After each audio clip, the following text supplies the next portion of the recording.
Sevgi sahiblənmək deyil, heyranlıqdır deyimi Fazil psixoloq tərəfindən belə izah edilir.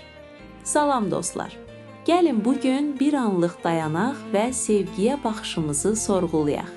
Çox vaxt sevməyi mənimdir deməklə qarışdırırıq. Bir gülü sevəndə onu qoparırıq ki, vazaya qoyaq və o yalnız bizim olsun. Amma qoparılan gül ölür. Artıq o, heyran olduğunuz həmin canlı gözəllik deyil.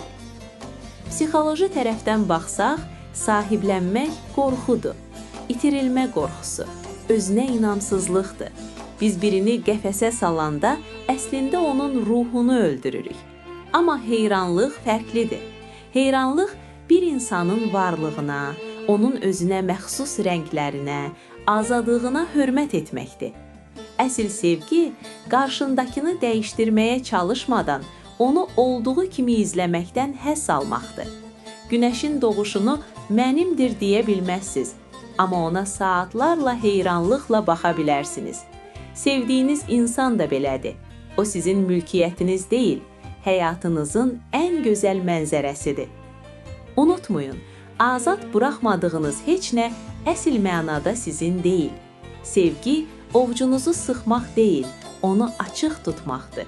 Qoyun sevdiyiniz o ovucda öz iradəsi ilə qalsın. Çünki əsl bağ qıfıllarla deyil, heyranlıqla qurulur.